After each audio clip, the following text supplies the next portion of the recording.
Hello my dear ones. आज इस video में बात करने वाली हूँ मैं उन फीमेल्स के बारे में जो डॉटर्स हैं, है ना, वाइफ है, मदर है। कुछ ऐसे डायलॉग्स होते हैं जो सुन सुनकर उनके कान पक जाते हैं। ख़ास तौर से जब कोई भी लड़की बड़ी होती है तो उसको बहुत सारी हिदायतें अपने आप ही समाज के लोग देने लग जाते हैं, परिवार के लोग देने लग जाते हैं, और ऐसा लगता है कि सुन सुनकर उसके कान पक गए हैं।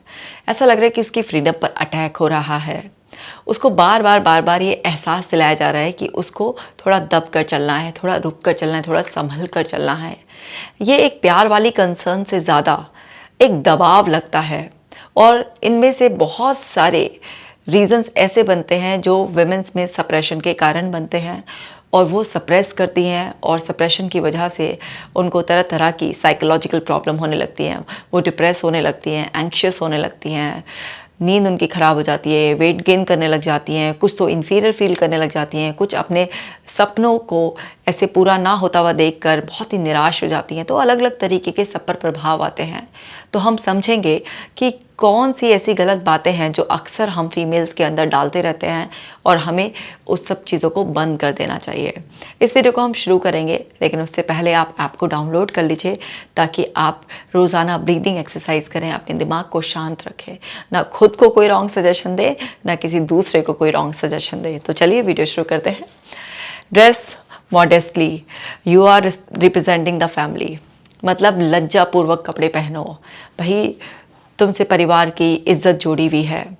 एक बात मुझे बताइए, आपकी अगर बेटी, घर की फीमेल, अपनी मर्जी के कोई कपड़े ऐसे पहन लेगी तो उसमें आपकी इज्जत पे ऐसा कौन सा फ़र्क पड़ जाएगा? और आप ऐसा क्यों मानकर चल रहे हैं कि फीमेल को खुद में इतनी समझ नहीं होती कि उसे क्या पहनना है, और उसके कपड़ों पर कमेंट करने की बजाय आप अपनी आंखों में शर्म क्यों नहीं भर लेते हैं?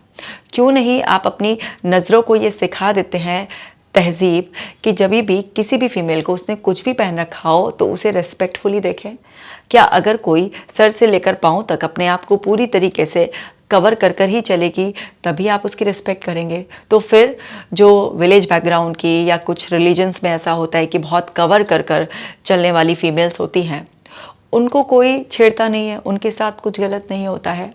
और फिर उन छोटी बच्चियों का क्या, जो छोटी बच्चियां इस तरीके की कोई ड्रेस पहनकर आपको प्रोवोक भी नहीं करती हैं, तो गलत तो उनके साथ भी हो जाता है। उन वृद्धाओं का क्या, जो कि 60 साल की, 65 साल की हो जाती हैं, चेहरे पर झुर्रियाँ भी आ गई हैं, सलवार कमीज़ या फिर साड़ी ही पहने होती हैं, उन पर भी तो इस तरीके के गंदी नज़रों के अटैक होते हैं, अत्याचार होते हैं। लेकिन बस ये कह देना कि लज्जापूर्वक कपड़े पहनिए क्योंकि आपसे परिवार की इज्जत जुड़ी हुई है, तो क्या सारी इज्जत कपड़ों में ही होती है? नहीं, इज्जत तो आपकी आंखों में होती है। लेकिन ये सुन सुनकर हर फीमेल इतना पक जाती है, इतना फ्रस्ट्रेट हो जाती है, उसके कपड़े पहनने की आज़ादी पर इतना अटैक होता है, उसे ये एहसास दिलाया जाता है जैसे कि उसे कपड़े पहनने की समझ ही नहीं है। और ये सलाह नहीं होती है, ये इस तरीके का दबाव बनाया जाता है कि उससे वो अपना कॉन्फिडेंस खोने लगती है। जबकि आप जानते हैं कि जो भी हम कपड़े पहनते हैं और हम उनमें अच्छे लग रहे होते हैं तो वो हमारा कितना कॉन्फिडेंस बढ़ाते हैं। हमारी अपीयरेंस को हम जैसे ही इम्प्रूव करते हैं तो कितना ज़्यादा वो हमारे कॉन्फिडेंस को, हमारी सेल्फ एस्टीम को बूस्ट करने में हेल्प करती हैं। तो इस तरीके का किसी की आज़ादी पर अटैक बहुत ही बड़ा अत्याचार होता है जब आप फीमेल पर खुद छोड़ देंगे, कि उसको उसकी समझ का इस्तेमाल करने देंगे, कि उसको समझ है कि कब कौन से ओकेजन पर, है ना, कौन से प्लेस पर किस तरीके के कपड़े अकेले जाते हुए, फैमिली में जाते हुए कहाँ पर कैसे पहनने हैं, तो वो अपना दिमाग लड़ाएगी। लेकिन कई बार तो क्या होता है, आपकी टोका टोकी की वजह से वो इतना फ्रस्ट्रेट हो जाती है, फिर उसको बस प्रूव करना होता है कि मुझे अपनी मनमर्जी चलानी है। फिर वो जानबूझकर ऐसे कपड़ों का सिलेक्शन करती है जिसमें वो अपने आप को बोल्ड दिखा सके, अपने आप को ऐसे दिखा सके कि मैं फ्री हूँ कुछ भी पहनने के लिए। तो आप उनको इस तरीके से फ्रस्ट्रेट कर कर ऐसा मत बनाइए कि उनके अंदर का डिफेंस मैकेनिज्म एक्टिव हो जाए और फिर वो आउट ऑफ कंट्रोल हो जाए। तो हमें इस बात का खास ध्यान रखना होता है। और देखिए, when will you get married? अरे भाई, जैसे शादी नहीं करी तो जिंदगी ही नहीं चलेगी। जैसी लड़की बड़े होने लगती है ना, 20 से लेके 25 की हुई नहीं और लोगों ने पीछे पड़ना शुरू करे हैं, और शादी कब करो, शादी कब करो, शादी कब करो। शादी करके ऐसे कौन से लड्डू मिल जाएंगे जो अभी भूखे मर रहे हैं। तो समझने वाली बात ऐसी है कि ये जो क्वेश्चन होता है ये इतना ज़्यादा पूछा जाता है कि पर्सन को ऐसा लगने लगता है कि शादी के बिना मैं अधूरी हूँ। और वैसे भी बहुत सारी हमारे इंडियन फैमिलीज़ में तो ये होता भी है ना कि लड़कियां बचपन से ऐसे सुनती हैं कि शादी के बाद जाकर कर लेना, अभी ज़्यादा उड़कर मत चलो, शादी के बाद जाकर अपने सारे सपने पूरे कर लेना। एक तो शादी को लेकर उनकी कुछ अलग ही माइंडसेट पहले से रहता है, कुछ अलग से फैंटेसी रहती है। और शादी कब करे हो, शादी कब करे हो, ये वाला क्वेश्चन उनको कई सारे कन्फ्यूजन में डाल सकता है। एक तो ये कि क्या मैं अभी जिस फैमिली में रह रही हूँ अपने माँ बाप पर, भाई बहन पर बोझ हूँ क्या, जो शादी कब कर रहे हो, शादी कब कर रहे हो, घर का कुछ बोझ वो होना है, या मैं अभी कुछ अधूरी हूँ, शादी कर कर ही मैं कंप्लीट होंगी, कोई जब तक मेरी ज़िंदगी में नहीं आएगा तो क्या मैं कंप्लीट नहीं होंगी। या ऐसा तो नहीं है कि कहीं मैं अभी बंधन में हूँ और मेरे की मुक्ति के लिए शादी करना बहुत ज़्यादा ज़रूरी है, क्योंकि हमेशा से सुना हुआ भी ना कि शादी हो जाएगी तो ये कर लेना, शादी हो जाएगी तो वो कर लेना। और शादी एक एसेंशियल है कि अगर शादी किसी की नहीं हुई तो ये होगा, हाय बेचारी को किसी ने पसंद नहीं किया, हाय इसका तो कोई घर परिवार नहीं है, इसके तो कोई बाल बच्चे नहीं है, इसका कैसे होगा, इसका जो है ना जवानी कैसे कटेगी, इसका बुढ़ापा कैसे कटेगा। ये सब चीज़ें बहुत सारे उसको कन्फ्यूजन में डाल सकती हैं। अरे वो उसकी चॉइस है कि वो कब शादी करेगी। हो सकता है कि वो पहले और पढ़ना चाह रही हो, इंडिपेंडेंट बनना चाह रही हो, अपने आप को फाइनेंशियली फ्री करना चाह रही हो, इमोशनली स्टेबल करना चाह रही हो, अपने अंदर और confidence, responsibility, sense of responsibility feel करने के लिए अपने आप को तैयार कर रही हो। बहुत सारे उसके इंटरनल प्लान्स हो सकते हैं। उसकी लाइफ है, उस पर छोड़ दीजिए, जब करना चाहेगी शादी कर लेगी। अगर उसको कोई पसंद होगा तो वही माँ बाप को तो बताएगी ना, या माँ बाप ढूंढेंगे तो उसकी भी सहमति से करेंगे। लेकिन बार बार इस तरीके से उसको एहसास दिलाना कि शादी ना है, क्या बड़ा ज़रूरी काम है जो निपटाना ही है, उसको शादी के लिए अननेसेसरी कंफ्यूज कर देता है। तो ऐसे फिजूल के सवाल पूछ पूछ कर हम दूसरे इंसान को परेशान ना करें। और देखें कि why are you so ambitious, focus on family instead. इतनी एम्बिशियस क्यों हो, क्या करना है तुम्हें, किससे कंपटीशन है, अच्छा इतने 4 पैसे कमा लोगी तो क्या करोगी, है ना, इतने ऊंची उड़ान मत भरो, इतने सपने मत देखो, इतना एम्बिशियस नहीं होना चाहिए, आखिरकार तुम्हें बनानी तो सब्जी रोटी ही है। ये पागलों जैसी बातें हमेशा से लोग करते आए हैं, और दुख की बात यह कि आज भी कर रहे हैं। क्यों नहीं हो सकती एक लड़की एम्बिशियस, क्यों नहीं हो सकते उसके सपने, क्यों वो ऊंची उड़ान नहीं उड़ सकती, क्यों ज़रूरी है उसका सारा फैमिली पर ही फोकस करना, वो अपने करियर पर, अपनी एम्बिशंस पर क्यों फोकस नहीं करेगी। क्या वो अपनी एम्बिशंस पूरी कर कर अपनी फैमिली को और साउंड हेल्थ देकर, या फिर वो अपना नाम रेपुटेशन बनाकर क्या अपनी फैमिली को फैमिली की तरह ट्रीट नहीं करेगी, क्या वो नौकर थोड़ा ना समझने लगेगी। लेकिन अगर आप उसकी एम्बिशंस पर बार बार ऐसे अटैक करेंगे, है ना, उसको बोलेंगे कि फैमिली पर ध्यान दो, फैमिली पर ध्यान दो, तो उसको ऐसा लगने लगेगा कि उसका करियर और उसकी फैमिली कॉम्पिटिटर है, और उसे फैमिली से चिढ़ होती चली जाएगी। आप देखिए जो भी फीमेल्स फ्रीडम के साथ अपना बाहर का काम करती हैं, खुश रहती हैं, तो वो घर पे बहुत अच्छी तरीके से ध्यान देती हैं। लेकिन जिनके सपनों को, जिनके एम्बिशंस को दबाया जाता है, वो फैमिली पर भी अच्छी तरीके से ध्यान नहीं दे पाती हैं, फ्रस्ट्रेट हो जाती हैं। उन्हें लगता है ये चौका बर्तन में मेरी सारी ज़िंदगी ख़त्म हो गई है इनकी वजह से। जिन बच्चों को पालने के लिए, उनकी परवरिश के लिए आप उसके सपनों को तोड़वाते हैं, वो उन्हीं बच्चों से फ्रस्ट्रेट हो जाती है, ताना देती है कि तुम्हारी वजह से जो है ना मेरी नौकरी छूट गई, मैं कुछ नहीं कर पाई लाइफ में, और फ्रस्ट्रेट पड़ी रहती है। लेकिन अगर उसकी एम्बिशंस को पूरा करने देंगे, उसके होने का एहसास उसे होगा कि उसकी भी एक ज़िंदगी है और वो अपने सपनों की ज़िंदगी जी रही होगी, अपनी एम्बिशंस पूरी कर रही होगी, तो वो फैमिली को बहुत अच्छी तरीके से संभाल पाएगी। और फैमिली के बाकी लोगों की जिम्मेदारी नहीं है क्या कि उसकी एम्बिशंस को पूरा करने में उसे सपोर्ट करें? क्या फैमिली का ध्यान रखना, क्या बच्चे पालना सिर्फ उसी की जिम्मेदारी है? नहीं, ये फिजूल की बातें होती हैं जो फीमेल्स को सुननी पड़ती हैं। आपको इस पर रोक लगानी ही होगी, नहीं तो आप फीमेल्स की मेंटल हेल्थ के साथ बहुत बड़ा खिलवाड़ कर रहे होते हैं। एक दिन ऐसा आएगा कि वो आपकी बातें बिल्कुल सुनना बंद कर देंगी। अभी भी फीमेल्स के अंदर कंडीशनिंग कुछ ऐसी है कि वो पढ़ी लिखी होने के बावजूद भी थोड़ा सा फैमिली के लिए या बार बार रिपीटेडली उनको कुछ कहा जाता है तो दब जाती हैं। लेकिन ये दबना बहुत गलत है। लेकिन वहीं पर एक दूसरा वर्ग इस तरीके से आगे बढ़ रहा है जहाँ पर वो किसी की सुनती नहीं है। वो सही है क्योंकि वो खुश रहते हैं। तो अगर आप चाहते हैं कि परिवार में हार्मनी बना कर रखें, तो उसको ये कहने की बजाय इतने एम्बिशियस होने की क्या ज़रूरत है, फैमिली पर ध्यान दो। उसको बोलो एम्बिशियस भी रहो, सपने भी पूरे करो, बस बैलेंस बनाओ। जब आप बैलेंस बनाने की बात कहेंगे तो एक जेन्युइन बात होगी, सुना जाएगा। लेकिन जब आप उसके एम्बिशंस को छोड़ने की बात कहेंगे और फैमिली पर फोकस करने की बात करेंगे, तो ये बात के लिए तो विद्रोही उसे होना ही पड़ेगा। और देखते हैं, don't speak up, it's not lady like. जोर से मत बोलो। फीमेल्स ऐसे थोड़ी ना बोलती हैं, लड़कियां ऐसे थोड़ी ना बोलती हैं। क्यों भाई सारा चिल्लाने का ठेका आदमियों ने ले रखा है? क्यों लड़की अपनी आवाज़ नहीं उठा सकती? वो किसी भी वजह से अपनी आवाज़ उठा सकती है। और तेज़ बोलने का मतलब यही नहीं होता कि वो डोमिनेट कर रही है। कई बार वो अनहर्ड फील करती है, उसे सुना नहीं जा रहा होता है, इस वजह से उसको ऊंचा बोलना पड़ता है। कई बार सच्चाई को ऊंची आवाज़ में बोलना पड़ता ही है, कई बार अपनी वॉइस रेज करनी ही पड़ती है। आप उसके साथ अच्छा व्यवहार करिए, आप उसको रेस्पेक्टफुली ट्रीट कीजिए। उसकी ऊंची आवाज़ कभी भी आपको सुनाई नहीं आएगी, उसकी आवाज़ में आपको हमेशा खनक सुनाई आएगी। वो धीमापन, वो लाज शर्म जो कुदरत ने गुण दिए हैं फीमेल्स को, सब नज़र आएंगे आपको।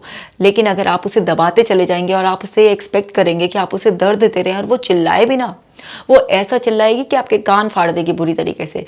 क्योंकि जब वो अपनी शक्तियों से जुड़ जाएगी अंदर से, तो वो इतना ज़्यादा लाउड हो जाएगी। और आपने देखा भी होगा, जिन फीमेल्स को जितना ज़्यादा दबाया जाता है, वो फीमेल्स उतनी ज़्यादा लाउड हो जाती हैं। उनके अंदर की सारी फ्रस्ट्रेशन उनकी वॉइस में आपको झलकने लग जाती है। और वो जो फिर ये आपकी दुहाई है ना कि ये लेडी लाइक नहीं है, कि इस तरीके से औरतें बात नहीं करती हैं, कुछ काम नहीं करता है। क्योंकि आप जिसको दबाते हैं वो आपसे रेपो ब्रेक कर लेता है, बॉन्डिंग ब्रेक हो जाती है आपकी और उसकी। वो नहीं सुनेगा। आपकी बात कितनी भी सही होगी, सुनी तभी तक जाएगी जब दूसरे इंसान से आपका रिश्ता अच्छा होगा। लेकिन जैसे ही उसे पता चल जाएगा कि ये आदमी सिर्फ मुझे दबाना चाह रहा है, चाहे वो कोई भी हो परिवार का सदस्य, तो वहाँ पर वो अपने लिए आवाज़ उठाएगी ही उठाएगी। Learn to cook, it's essential for marriage. खाना बनाना सीखो। अच्छा, खाना बनाना सीखें ताकि जो है ना हम घर में बैठकर काम कर सकें, और 1000-2000 रुपये जो मेड को देकर हम काम करवा सकते हैं वो हम ही करें बैठकर। इससे तो ये नहीं है कि पढ़ लिख कर कुछ ऐसे बन जाएं, इस काबिल बन जाएं कि और लोगों को भी घर में काम दे सके। वो लोग जो पढ़े लिखे नहीं है, घर में किसी के काम कर कर अपनी जीवन को चलाते हैं, उनको काम देने लायक ना बने। मतलब हम पढ़ लिख कर इंडिपेंडेंट बनने की बजाय बस खाना पकाना सीख लें ताकि जो है ना मैरिज को अच्छी तरीके से चला पाएँ। ये सोच ही कितनी रूढ़िवादी और छोटी है। हाँ, खाना पकाना आना चाहिए, मैं ये नहीं कह रही हूँ कि खाना पकाना नहीं आना चाहिए। भाई आपको आना चाहिए कि कुछ चीज़ें आपको बनानी आनी ही चाहिए, ताकि आप कभी ऐसा ना हो कि कोई हो ना आपको सर्व करने वाला है, कुछ बनाने वाला, तो आप अपने लिए कुछ कर सको। लेकिन अगर आपको नहीं भी बनाना आता और आपने अपने आप को इस काबिल बना लिया, तो आप एक नहीं 10 शेफ अपने घर में कुक रख लोगे आराम से, और वो एक से एक बढ़िया खाना आपको बनाकर खिलाएंगे। तो यहाँ पर फोकस क्या होना चाहिए? ये नहीं कि आपको खाना पकाना आना चाहिए और ये सब चीज़ों पर। आप पहले उस बच्ची को इंडिपेंडेंट बनाइए, उसको इतना पढ़ाइए लिखाइए, या जो भी, केवल पढ़ाई लिखाई नहीं, उसके अंदर जो भी टैलेंट है, जो भी उसकी क्रिएटिविटी यूनिकनेस है, उसको इतना पॉलिश कर दीजिए कि वो अपने आप में ही अपनी काबिलियत से इतनी संपूर्ण बन जाए। अब आप कहेंगे कितनी भी काबिल होगी, खाएगी तो खाना ही। हाँ, खाएगी खाना, लेकिन ज़रूरी अपने हाथ से पकाकर खाना और दूसरों को खिलाना। ऐसा भी तो हो सकता है ना कि वो इतनी काबिल बन जाए कि, क्योंकि अगर एक इंसान है कुकिंग सीख भी लेगा तो एक लिमिट होगी ना, कितनी डिशेस बनानी सीख लेगा। लेकिन अगर वो काबिल हो गया तो अपने लिए ना जाने कितनी वैरायटी जो है ना बनवाने के लिए वो अलग अलग लोगों को हायर कर सकता है। तो खाना बनाना सीखना है, लेकिन ये मैरिज के लिए बहुत ज़रूरी है। खाना पकाना नहीं आएगा तो सास ताने देगी, और पति के पेट से उसके दिल का रास्ता होकर गुजरता है। तुम्हें खाना पकाना तो आना चाहिए, और घर का ही खाना पकाओगे तो अच्छा रहेगा। ये सब बेकार की बातें हैं। तो आप ये तो कह सकते हैं कि बेटा खाना पकाना सीख लो, कुछ चीज़ें आनी चाहिए बनानी, ताकि कभी खुद का भी मन कर रहा है कि हाँ आज मैं कुछ ट्राई करूँ, या कभी भी ऐसा है कि तुम्हारा कल को बच्चा ही डिमांड करेगा कि मम्मा आज आप ही के हाथ का खाना है, तो आपको कुछ आना चाहिए। लेकिन ये कि खाना पकाना सीख लो ये शादी को चलाने के लिए ज़रूरी है, ये सरासर गलत बात है। Your career is secondary to your husband. अरे बाबा रे, पहले पति फिर जो है ना क्या कहते हैं करियर। क्यों भाई, ऐसा क्यों? करियर का पति से क्या कंपटीशन है? करियर का पति से कोई कंपटीशन नहीं है। आपका करियर करियर की जगह है, पति पति की जगह है। ऐसे बहुत सारे लोग हैं जिनमें म्यूचुअल अंडरस्टैंडिंग होती है, हस्बैंड वाइफ अलग अलग सिटीज़ में भी रहते हैं, है ना, तो अपनी अपनी जॉब्स की वजह से, या बहुत सारे ऐसे होते हैं हस्बैंड आर्मी में होते हैं, उनकी वाइफ अपने अलग रहती है। तो कभी आदमी से तो कहा नहीं जाता कि तुम्हारा करियर जो है ना सेकेंडरी रखो, पहले अपनी फैमिली को प्रायोरिटी दो। कभी भी अगर फीमेल जो है ना इंडिपेंडेंट होती हैं तो शादी के बाद कभी भी कॉम्प्रोमाइज़ किया जाता है, तो नहीं अब तुम्हें जॉब छोड़नी पड़ेगी बच्चा पालने के लिए। कभी ऐसा तो नहीं होता कि हस्बैंड कोई जॉब छोड़ रहा है कि नहीं तुम जाओ काम पर, जो है ना बच्चा जब तक 5 साल का नहीं हो जाएगा, 8 साल का नहीं हो जाएगा तो मैं घर में संभालूंगा। ये सारे के सारे रूल्स फीमेल्स के लिए ही क्यों होते हैं? क्यों उनके करियर को सेकेंडरी बना रहे हैं और हस्बैंड को प्रायोरिटी दे रहे हैं कि नहीं तुम बिजी रहती हो, काम करती हो, हस्बैंड को प्रायोरिटी दो, आपको घर में रहना है? क्यों? क्वालिटी टाइम भी तो दिया जा सकता है ना, कि भले ही आप अपने परिवार वालों को 1-2 घंटा दे रहे हो लेकिन क्वालिटी टाइम दे रहे हो। और वहाँ पर बहुत सारी फीमेल्स ऐसी होती हैं जो हाउसवाइफ होती हैं, कितनी कदर होती है उन हाउसवाइफ्स की। वो तो सारा दिन घर में रहती हैं, सारा दिन काम करती हैं, उनको तो कोई स्पेशल तनख्वाह भी नहीं मिलती, तनख्वाह तो छोड़ो एप्रिसिएशन भी नहीं मिलता, ठीक है, वो तो कोई करियर ओरिएंटेड नहीं होती, तो उनके पति उनकी कितनी कदर कर लेते हैं, वो तो सारा दिन पति को प्रायोरिटी देती रहती है। तो वो फीमेल्स जो कि अपने आप को किसी कामिल बना लेती हैं, उनके कुछ सपने होते हैं, उनको ये हिदायत देना कितना गलत है। पहले उनको तो देख लो जो सारा दिन घर में रहती हैं, उनकी कितनी आपने बहुत सदगति कर रखी है, उनकी महादुर्गति कर रखी है। ज़रा फीमेल्स के दिल से पूछो, सिर्फ कहने के लिए उनके लिए कभी वुमेंस डे आ जाता है, या कभी कहने के लिए कि हाउसवाइफ जो होती है, होम मेकर जो होती है वो बहुत बड़ी होती है, उन पर कुछ इस तरीके की क्लिपिंग्स बनना या मूवीज़ बनना बहुत आसान है। लेकिन क्या एक्चुअल में उनकी कदर होती है? जो कभी अपने बारे में नहीं सोचती, अपने करियर के बारे में नहीं सोचती, अपने हस्बैंड को ही प्रायोरिटी देती है। और हस्बैंड को क्यों, औरत का दिल इतना बड़ा होता है, वो सास ससुर को भी देगी, देवर ननद होगी उसको भी दे देगी, बच्चों को भी देगी, है ना, सबको देगी। वो तो अड़ोस पड़ोसी की जो उसकी सहेलियां होंगी उनको भी दे देगी, अपने मायके वालों का भी ख्याल रखेगी। उसका दिल तो इतना बड़ा विशाल बनाया होता है, लेकिन क्या कोई भी उसकी सही मायनों में कदर करता है? नहीं कदर करता। जिसके लिए वो अपना घर परिवार सब कुछ छोड़कर आती है, वो पति ही सारा दिन उसको नौकरानी की तरह काम करते हुए देखता है, लेकिन फिर भी कहता है तुम सारा दिन करती क्या हो? ये सच्चाई है, बहुत कम है जो आज भी कदर करते हैं। तो क्यों वो अपने करियर को सेकेंडरी और पति को प्रायोरिटी दे? क्यों ना वो अपने करियर और पति को एक बैलेंस की तरह से देखे? कोई कंपटीशन ही नहीं है। तो ये फिजूल की बातें उसके कान पकाने जैसी हैं कि बार बार कहो और जो है ना उसको दबाने की कोशिश करो। तो बहुत सारी फीमेल्स इस चपेटे में आ जाती हैं और वो फिर अपने सपनों को दबाकर और दबते दबते दबते दबते अपने आप को बीमारी का शिकार बना लेती हैं। और देखेंगे when will you have children, बच्चे कब होंगे? हाँ, तो बहुत ही फनी है ना, कि किसी की लाइफ का डिसीजन उस पर मत छोड़ो, सब कुछ बोलो। कभी कुछ शादी कब होगी, कभी बोलो कि तुम करियर को छोड़ दो, पति को इम्पोर्टेंस दो, कभी कुछ। क्या मतलब, टांग गड़ाने का इतना इंटरफेरेंस का शौक है बच्चे।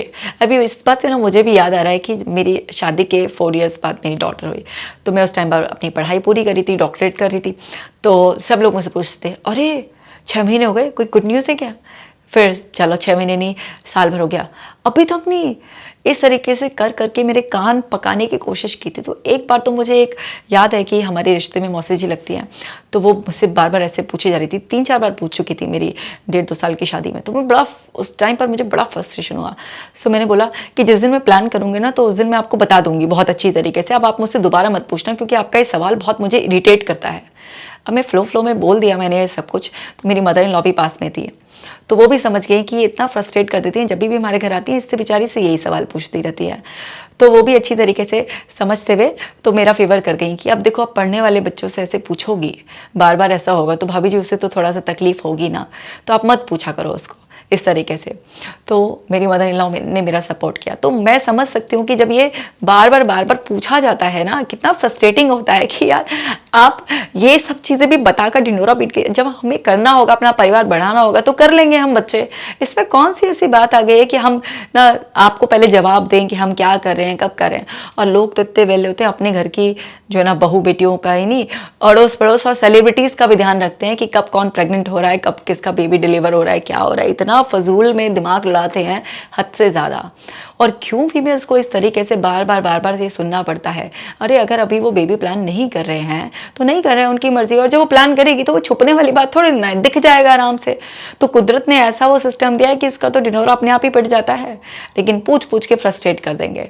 ये सब करना बंद करना पड़ेगा, तभी आप फीमेल को आराम से रिलैक्स तरीके से उसकी ज़िंदगी जीने देंगे। और देखिए, you should learn to compromise, it's part of being a good wife ओहो, कॉम्प्रोमाइज़ करना सीखें, है ना, तभी एक अच्छी पत्नी बन सकती है। उसको जहाँ पर लगेगा कि एक विन विन सिचुएशन के लिए मुझे कॉम्प्रोमाइज़ करना है, कॉम्प्रोमाइज़ करने का ये मतलब नहीं होता कि वो अपने आप को दबाया ही की। बात यह है कि जहाँ पर जेन्युइनली है या फिर सबका कुछ भला हो रहा है और उस चीज़ के लिए कॉम्प्रोमाइज़ करने से ऐसा नहीं है कि उसकी कोई सही इच्छाएं दब रही हैं या कुछ भी ऐसा हो रहा है जिसको हार्म हो रहा है, तो वो अपनी समझदारी से खुद कॉम्प्रोमाइज़ करेगी। लेकिन अच्छी पत्नी होने का यही मतलब है कि तुमको कॉम्प्रोमाइज़ करना है। देखो, ये तमीज़ से कहना है कि दब के रहो, क्यों दब के रहें? विन विन सिचुएशन देखी जाएगी, ठीक है। ये नहीं है कि कोई भी इंसान कुछ भी कह रहा है, गलत एक्सपेक्टेशंस ही रख रहा है तो आप कॉम्प्रोमाइज़ करते रहेंगे, सेक्रीफाइस करते रहेंगे, दबे रहेंगे। नहीं बनना भाई, ऐसे अच्छी वाइफ नहीं बनना जिसमें हम अपने आप को ही खोखला कर दें, ख़त्म कर दें, अपने आप को दीमक लगा लें, अंदर से परेशान कर दें। क्यों? आप अंदर से खोखले होते चले जाते हैं। ये कहना बहुत आसान है, सहते रहो, अरे कोई बात नहीं, चलो इनके छोड़े आए, तू ही थोड़ा सा झुक जा, इसमें थोड़ा सा कॉम्प्रोमाइज़ कर ले, कोई वो नहीं है। लेकिन जो कॉम्प्रोमाइज़ करता है ना, फिर उसको और ज़्यादा कराया जाता है, और ज़्यादा कराया जाता है। और ये तो कोई बात ही नहीं हुई ना कि आपको अच्छी वाइफ बनने के लिए कॉम्प्रोमाइज़ करना सीखना ही पड़ेगा। क्यों? वैसे तो पति पत्नी को इक्वलिटी के लिए बोला जाता है, अर्धांगिनी ऐसे बोला जाता है, आधा अंग। तो क्या आप एक्सपेक्ट करेंगे किसी भी ऐसे पर्सन से कि जिसको ऐसा इम्पोर्टेंस दिया जा रहा है कि आधा अंग है ना, तो आप अर्धांगिनी हो, आप मतलब अपनी आंख लेफ्ट और राइट में कोई भेद करेंगे क्या? अपने दोनों हाथों में से किसी में कोई भेद करेंगे ना कि अच्छा इसको तो मैं दबाता हूँ, टॉर्चर कराता हूँ, कोई बात नहीं, तू मजे में रह बस। ऐसा होता है क्या? नहीं ना। एक तरफ तो आप ये कह रहे हैं कि पत्नी आधा अंग है आपका, और दूसरी तरफ उससे बोल रहे हैं कि तू दबकेर है। क्यों दबकेर है? डिसबैलेंस हो जाएंगे, है ना। अगर अभी मैं इधर साइड का ध्यान न रखूँ, इधर इधर का ध्यान रखूँ, तो ऐसे हो जाऊंगी टेढ़ी ऐसे। हाँ, कितना फनी लगेगा ना। क्यों भाई, एक को क्यों दबाना है? दोनों इक्वली अच्छी तरीके से रहेंगे तभी तो ग्रेस आएगा। तो ये भी फिजूल की एकदम बकवास बात है जो फीमेल्स को बीमारी के उसमें मुंह में ढकेल देती है। और देखिए, your husband's family should be your priority. Husband की फैमिली जो है ना, प्रायोरिटी होनी चाहिए। और जिन माँ बाप ने जन्म दिया, जिन्होंने इस लायक बनाया, पाला पोसा, उनके प्रति मेरी कोई जिम्मेदारी नहीं है। हस्बैंड की फैमिली मेरी प्रायोरिटी होनी चाहिए। देखिए जी, प्रायोरिटी ज़रूरत के हिसाब से होती है। अगर हस्बैंड की फैमिली को है तो हस्बैंड की फैमिली को दी जाएगी। कभी उसकी खुद की फैमिली में जहाँ से वो पैदा हुई थी, पली बड़ी थी, वहाँ पर कुछ ज़रूरत है तो वहाँ पर भी प्रायोरिटी देगी। कभी उसके करियर की है तो वो करियर को भी प्रायोरिटी देगी। तो सिचुएशन के हिसाब से प्रायोरिटीज डिसाइड होती है, ना कि एक उसके दिमाग में ठूस दो कि तुम्हारे हस्बैंड की फैमिली है वही तुम्हारी हमेशा प्रायोरिटी होनी चाहिए। नहीं, ऐसा बिल्कुल भी नहीं होता। जहाँ पर ज़्यादा ज़रूरी है उस वक्त उसका अवेलेबल होना, साथ देना, वही उसकी प्रायोरिटी होगी। ये गलत शिक्षाएं बंद होनी चाहिए। जब तक ये गलत शिक्षाएं बंद नहीं होंगी, कोई फीमेल कॉन्फिडेंट फील नहीं करेगी अपने आप में। आजकल फीमेल्स सफोकेटेड फील करती हैं मैरिज के बाद, क्योंकि उनको लगता है कि बस अब उनको जो भी है कॉम्प्रोमाइज़ करना होगा। ऐसे बहुत सारे मैंने केसेस देखे हैं जहाँ पर फीमेल्स को बस ससुराल की रिस्पॉन्सिबिलिटी के नाम पर उनके मायके भी नहीं जाने दिया जाता। एक बार मेरे पास एक केस आया था कि उस लेडी के भाई का इतना मेजर एक्सीडेंट हो गया था कि वो आईसीयू में एडमिट था, और उसके घर में कुछ रिलेटिव के यहाँ शादी और फंक्शन ऐसा था कि नहीं जी, अब तुम बहू हो इस घर की, तो तुम्हारी पहली प्रायोरिटी यहाँ पर है और तुम्हें वहाँ रहना बहुत ज़रूरी है, तुम अपने भाई को भी नहीं देखने। कितना बड़ा रिस्क था, उसका भाई मर सकता था, आईसीयू में एडमिट था, उसका एक्सीडेंट हो गया था। लेकिन बीइंग अ बहू से एक्सपेक्ट किया जा रहा था कि यहाँ पर प्रायोरिटी अगर नहीं गए तो वो हो जाएगा, ये हो जाएगा। कौन पता चल रहा है कि तुम्हारे भाई को या किस किस को जवाब देंगे, सब पूछेंगे बहू नहीं आई, बहू नहीं आई, बहू नहीं आई। एक बात बताइए कि उसके भाई को अगर कुछ हो गया तो वो अपने आप को कैसे जवाब देगी कि मैं अपने भाई को देखने भी नहीं जा सकी। तो कई बार ऐसा दबाया जाता है, ऐसा घुटाया जाता है, तो वो इतनी घुट गई, इतनी दब गई इस बात से बहुत ही ज़्यादा, आप उसे ज़बरदस्ती उसके शरीर को ढोकर वहाँ ले भी गए, लेकिन वो मेंटली पूरी तरीके से एब्सेंट थी, उसका मन तो वहीं पर पड़ा हुआ था। तो ये थोड़ी ना होता है जो है ना सारी की सारी शादी निभाने का सार कि बस जो भी होगा पति की फैमिली को प्रायोरिटी देनी है। सबको बैलेंस बनाकर चलने की क्षमता कुदरत ने औरत को दी है। उसे उसकी समझ पर छोड़ दीजिए, ज़्यादा उसको सिखाने की कोशिश मत कीजिए। वो आपसे कहीं ज़्यादा समझदार है, वो अपने आप ही मैनेज कर लेगी। उसकी बुद्धि को आप हर लेते हैं बार बार दबा दबा कर, इस वजह से वो अपना दिमाग लड़ाना बंद कर देती है, और फिर आपको लगता है कि उसकी अकल नहीं है, अकल तो उसकी घुटनों में है। ये वाहियात बात कहनी हमको बंद करनी पड़ेगी कि औरतों की अकल घुटने में होती है। औरतों की अकल बिल्कुल परफेक्ट अपनी जगह पे सेट होती है, और इनफैक्ट आदमियों की अकल से कई ज़्यादा अक्लमंद औरतें होती हैं। तो यहाँ पर ये शिक्षाएं देना कि केवल पति की फैमिली को प्रायोरिटी देनी है, ये सरासर गलत है। उसकी समझ पर छोड़िए कि उसको कब, कहाँ, क्या, किस तरीके से हैंडल करना है। और देखिए, डोंट बी टू इंडिपेंडेंट और आउटस्पोकन, इट इंटिमिडेट्स मैन। अच्छा, आपका इंडिपेंडेंट होना और स्पोकन होना आपके आदमी के लिए कैसे खतरा हो सकता है? ये कॉमनली सुनने वाले डायलॉग है ना। तुम इतना इंडिपेंडेंट हो जाओगी, तुम अपने पति से ज़्यादा कमाने लगोगी, तो फिर तुम्हारे हस्बैंड को ना थोड़ा सा इनसिक्योरिटी हो जाएगी, उसके लिए एक थ्रेट जैसा हो जाएगा, कहीं ऐसा ना है वो दुखी रहने लगे, इन्फीरिटी में आ जाए। ऐसी बहुत सारी मूवीज़ होती हैं। ऐसे एक मुझे याद आ रही है, शायद अमिताभ बच्चन और जया भादुड़ी की थी, जिसमें जया भादुड़ी कुछ ज़्यादा फेमस हो जाती है, अभिमान शायद, अगर मैं सही हूँ तो उसमें जो है ना वो अमिताभ बच्चन को थोड़ा जेलस होने लग जाती है।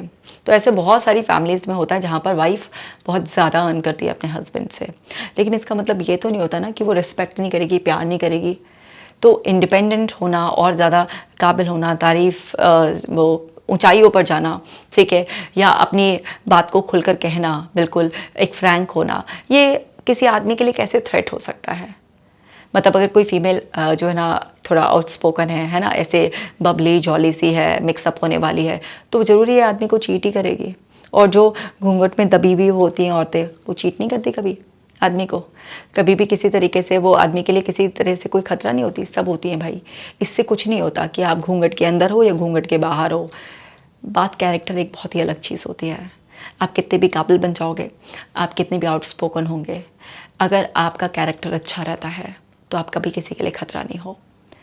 ऐसे मेल हो या फीमेल हो, कहीं पर कितनी दूर भी रहते हैं अपनी जॉब से, अगर उसको ऑनेस्ट रहना है, लॉयल्टी रखनी है तो वो रखेगा, और नहीं रखनी है उसे तो तुम उसको अंदर कितना भी बंद कर लो, उसको 10 गुना घर में बैठकर भी करने का आइडिया आ जाएगा। बल्कि जितना आप जिस पर विश्वास कर उसे खुला छोड़ोगे, वो उतना ज़्यादा आपके लिए लॉयल होता है, क्योंकि उसके ऊपर अंदर से, उसके अंदर आत्मा का एक बर्डन होता है कि तुझ पर इतना विश्वास किया जा रहा है, और उसका खुद से आप से लॉयल होने का मन करता है। किसी तरीके का कोई खतरा नहीं होता। औरतों का इंडिपेंडेंट होना, किसी भी तरीके से उनका आउटस्पोकन होना, किसी भी आदमी के लिए किसी तरीके का खतरा नहीं है। ये फिजूल की वाहियात बात है जो कि अक्सर फीमेल्स को सुननी पड़ती है। और भारतीय बेटियां, चाहे वो किसी भी उम्र की हों, इस तरीके की कुछ फिजूल की बातें, अभी तो मैंने केवल 10 ही बातें बताई हैं, इसमें तमाम है ना, बहुत सारी, पूरी डायरी की डायरी भरी पड़ी है, लेकिन एक वीडियो में भी मैंने 10 ही बताई हैं। जब तक ये फिजूल की बातें आप फीमेल्स के दिमाग में डालते रहोगे, आप उसके दुश्मन ही हो। अगर आपको उसका दोस्त बनना है तो एक बार बैठो, उससे ज़रा पूछो कि आखिरकार वो चाहती क्या है, उसके सपने के बारे में बात करो, उसे थोड़ा सपोर्ट करो, उसकी शक्तियों को जगाने का, है ना, उसके आत्मसम्मान को महसूस करने दो, उसे उसके जीवन को सार्थक बनाने दो। फिर वो वास्तव में आपको यहीं धरती पर स्वर्ग के दर्शन करा देगी। वो आपका घर भी संभाल लेगी, वो अपना करियर भी संभाल लेगी, वो बच्चे भी संभाल लेगी। ज़रा सा उसे सपोर्ट तो करो, वो आपके लिए कोई खतरा नहीं है। वो आपकी ज़िंदगी इतना प्यार से भर देगी कि आपको पूरा राजा बनाकर रखेगी, और आपके दिल पर आपको राजा बनाकर राज भी करेगी। सो बस सपोर्ट करना है, ना कि ये फिजूल की सलाहें देनी है। तो इनको रट लो कि ये तो बिल्कुल भी नहीं कहना है। जो भी मेल्स इस वीडियो को देख रहे हैं ना, या देखिए इन्होंने, जिन्होंने भी ना, तो समझ लो आप बहुत अच्छे हो, इसीलिए आपने ये पूरी वीडियो देखी है, ताकि आप ऐसी गलतियां अगर करी है कभी तो आप आगे से ना करो। और भी लोगों को, जो भी मेल्स हैं, उनको ज़रूर समझाना, या घर की कोई फीमेल्स में, क्योंकि फीमेल भी फीमेल की दुश्मन होती है कई बार ना, तो उनको भी बताना, समझाना कि ये सब नहीं करना है, सपोर्ट करना है बस। मैं मिलूँगी आपसे नेक्स्ट वीडियो में। आप अपना खास ख्याल रखिएगा।